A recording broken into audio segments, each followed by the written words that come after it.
श्री राम जय राम जय जय राम। श्री राम जय राम जय जय राम। बोलो गुरुदेव भगवान की जय।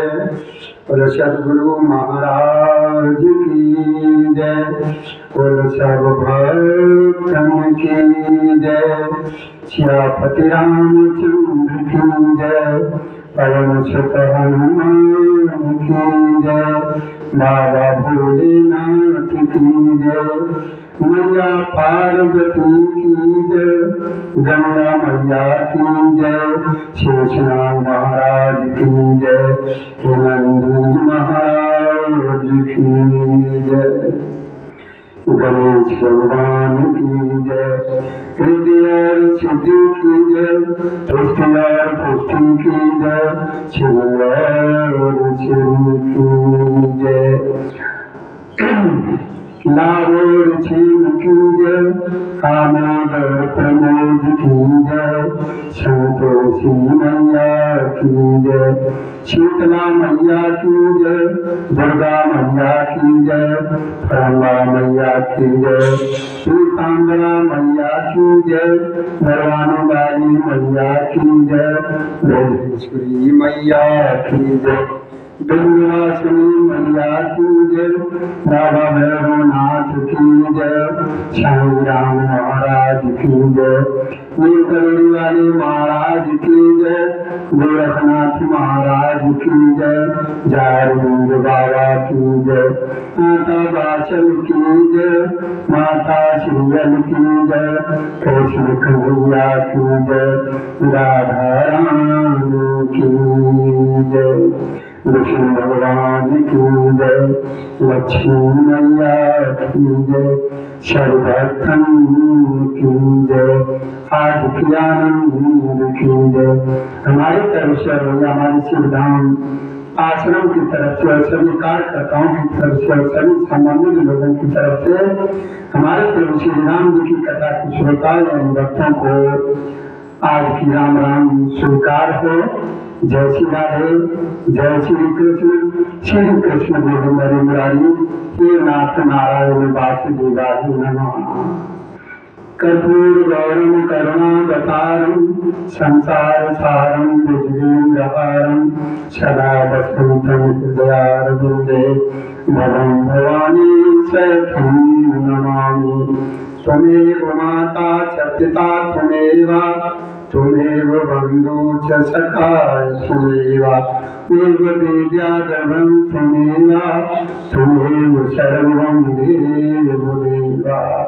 शिव गुरु चरण सरोज रज निज मन मुकुर सुधार। वरन रघुबर बिमल यश बोधाये फलचार। बुद्धिहीन तन जान के शिशुमेरा पवन कुमार। बल बुद्धि विद्या देव हरो कले स्वीकार।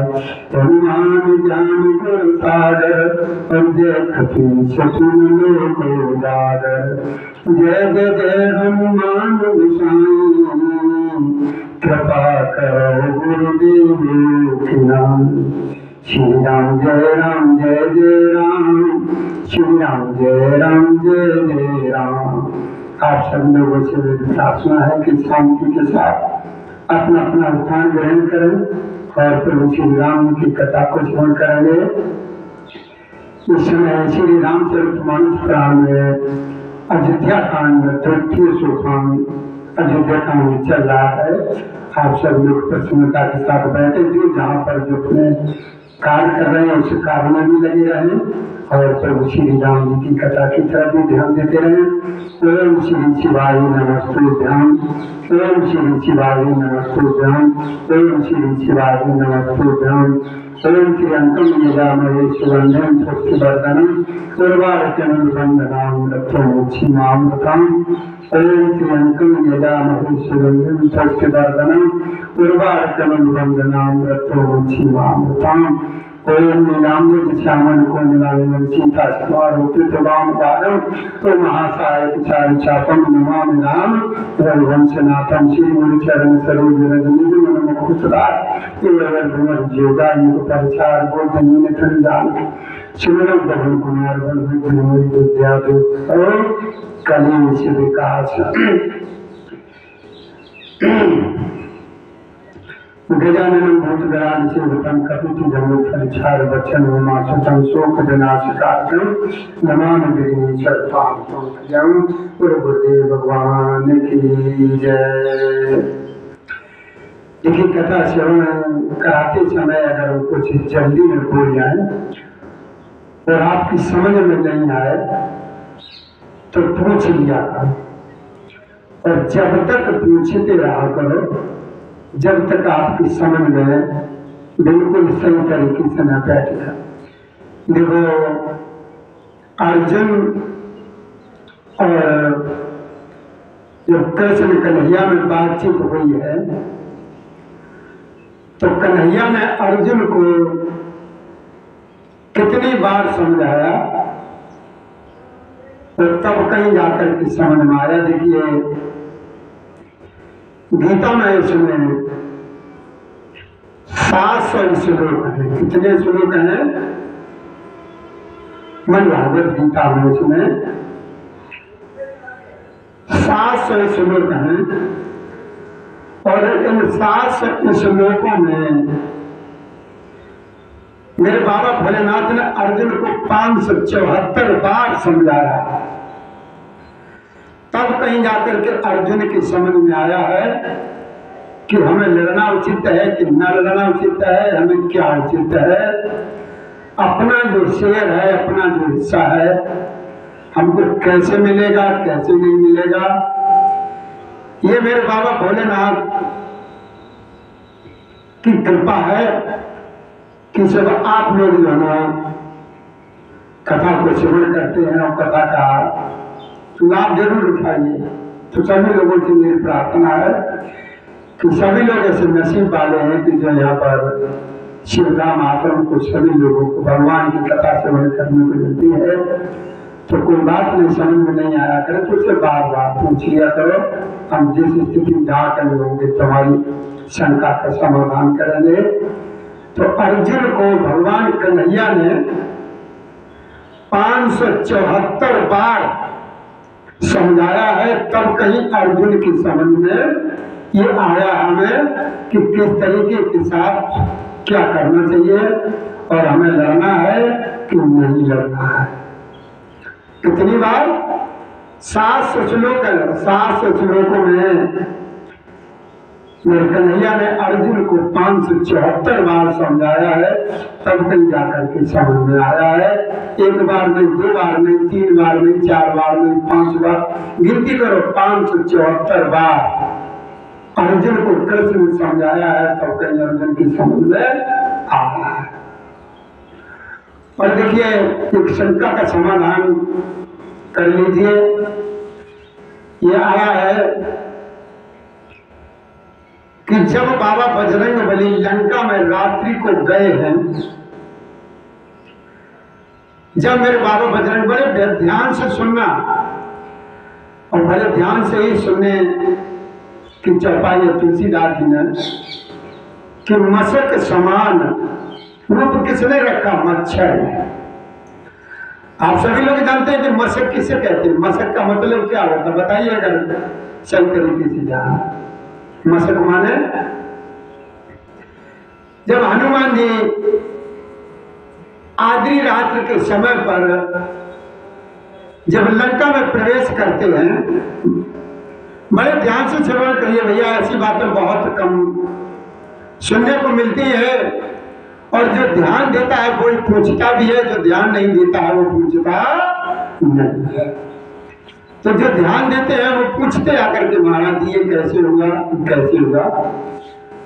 तो सवाल है इस बात का, ये पूछा है कि बजरंगबली जी रात में जब लंका में प्रवेश कर रहे हैं, तो लंका का जो द्वार है जहां से लंका में प्रवेश किया जाता है, तो श्रीलंका के दरवाजे पर एक जना एक राक्षसी रहती थी।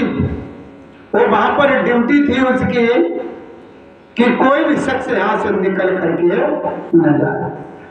तो हनुमान जी जब वहां पहुंचे हैं तो हनुमान जी ने काय का रूप रखा, मशक का, मशक समान रूप धर तब जो है ना हनुमान जी अंदर पहुंचे। और अगर आप किसी से पूछते हैं तो वो तुरंत ही कह देगा भैया अरे इसका क्या कहना, ये तो मशक समान, मशक मतलब ध्यान दीजिए थोड़ा सा, मच्छर ये कहते हैं ना, लेकिन वो मशक नहीं है जो मच्छर। अब मशक के समान जब हनुमान जी ने रूप धारण किया है तो इधर मेरे प्रभु श्री राम जी ने माँ जानकी जी को निशानी के बतौर में देने के लिए हनुमान जी को अंगूठी दी थी, अंगूठी दी थी। तो हनुमान जी ने तो मशक के समान अपना रूप धारण कर लिया, यानी मच्छर की रूप का, लेकिन फिर वो अंगूठी तो कितनी बड़ी थी, वो तो अंगूठी थी वो दूर से दिखाई, वो थोड़ी उनके अंदर कहीं चली गई है। तो ये प्रश्न आ जाता है तो वो कौन सा मशक में से कैसे मशक बने जो मशक के समान उन्होंने अपना रूप धारण किया, लेकिन उस समय फिर वो अंगूठी कहाँ गई थी जो मेरे प्रभु श्री राम जी ने माँ जानकी जी के लिए हनुमान जी को दी। तो ध्यान दो, थोड़े से समझने की बात है कि मशक जो है ना दो प्रकार की होती। एक मशक वो होती है जिसमें पानी भर लेते और बगल में दाब लेते हैं, ऐसे आपने देखा होगा, उसको भी मशक कहते। क्या कहते हैं उसे? मशक, उसको ही मशक कहते हैं। और एक मशक मच्छर को भी कहते हैं।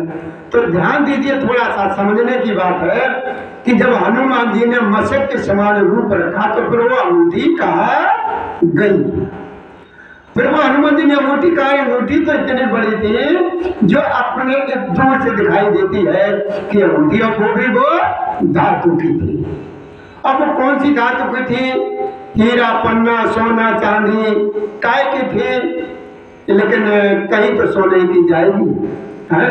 तो ये अंगूठी उस समय कहाँ गई थी? अंगूठी दूर से दिखाई देती कि अंगूठी है, और हनुमान जी ने तो मच्छर के रूप धारण कर लिया है, तो वो अंगूठी कहाँ चली गई है? तो देखिए, मशक ये वो नहीं है मशक जो मच्छर जिसे कहते हैं, ये मशक वो है जिसमें आपने देखा होगा कि जिस मशक में पानी भर लेते हैं और पानी पीने के लिए उसमें ठंडा कर देते हैं। वो मशक आपने देखा होगा अक्सर करके। जय श्री राधे। वो मशक जो है ना, आपने देखा होगा अक्सर करके वो ड्राइवर लोग ज्यादा रखते हैं जो लंबे, राधे राधे बेटा, राधे राधे, राधे राधे, जो लंबे रूट पर चलते हैं और वो उस मशक में पानी भर लेते हैं और अपनी खिड़की तरफ लटका लेते हैं और वो ठंडी हो जाता है उसमें पानी, और हवा लगती तो वो ठंडी हो जाती है, उसमें पानी बहुत ठंडा हो जाता है, उसे भी मशक कहते हैं। और उस मशक में क्या है, उसको उसमें हवा भरो तो फूल जाती है, हवा भरो तो फूल जाती है, पानी भरो तो फूल जाती है, और हवा निकाल दो, पानी निकाल दो तो वो पिचक जाती है, तो उसको बगल में दबाओ कहीं पर जाओ। यानी मशक का मतलब ये हुआ कि जहां पर जैसे रूप की जरूरत पड़े उस तरीके का रूप धारण कर लिया। तो वो मच्छर वाले मशक हनुमान जी नहीं बने थे, वो मशक बने थे जिसमें हम और आप सभी लोग जो है ना देखा होगा, जो ट्रकों पर चलते हैं ज्यादा ड्राइवर दूर की मंजिल वाले, उस मशक में पानी भर लेते हैं। तो अंगूठी जो थी उसी मशक के अंदर गई थी, उसमें उसी के द्वारा उसी मशक का रूप धारण किया था हनुमान जी ने, और कोई रूप धारण किया। ये गलत है कि मच्छर के समान रूप धारण, मच्छर नहीं बने थे। आपकी शंका का समाधान ये हो गया। आगे को ध्यान में रखें, आप अक्सर करके ये हो जाता है, किसी से भी पूछे तो कह देगा अरे इसमें क्या बात भैया, पूछने की बात है, वो तो हनुमान जी ने मशक के समान रूप रखा और लंका में प्रवेश कर गए, यानी मच्छर के समान उन्होंने रूप रखा और लंका में प्रवेश कर देंगे। नहीं, तुम्हारी बात को कोई पकड़ लेगा और तुम जवाब खा जाओगे तो उसको सही उत्तर यही है, समझाने के लिए उन्होंने वो मशक का रूप धारण किया था जो यथावत जब जैसी जरूरत पड़ती हो वैसा उसको कम ज्यादा फुलाया जा सकता है और बगल में दाबा जा सकता है और अपना काम निकाला जा सकता है। जय श्री राधे, जय श्री कृष्ण गोविंद हरि मुरारी, हे नाथ नारायण वासुदेवाय नमः। श्री राधे। तो आपने ये भी समझा कि अर्जुन को भगवान कृष्ण ने 574 बार समझाया है, तब कहीं जाकर के अर्जुन के समझ में आया कि हम इस युद्ध के मैदान में, जो कुरुक्षेत्र में महाभारत का युद्ध हुआ था, तब ये समझ में आया था कि हाँ, हमें किस तरीके कदम उठाना है, लड़ना है कि नहीं लड़ना है। और कुल 700 श्लोक थे। अब समझ लीजिए 700 श्लोकों में भगवान कृष्ण ने अर्जुन को 574 बार तो ये संग्राम निकाल दिया और बाकी समय काम गया। अब समय नहीं है, कथा पीछे रह जाती, हम आपको ये बताएंगे। जय श्री राधे, जय श्री कृष्ण गोविंद हरि मुरारी, हे नाथ नारायण वासुदेवाय नमः। अगर भैया आपको ये हमारा ये प्रश्न जो है ना पूछा गया हो तो आप इसको जो है ना सही समझे तो इस वीडियो को सब्सक्राइब कर दें और इसको आगे बढ़ाएं। हमारी तरफ से सभी लोगों को आज की राम राम स्वीकार हो। जय श्री राधे, जय श्री कृष्ण गोविंद हरि मुरारी, हे नाथ नारायण वासुदेवाय नमः।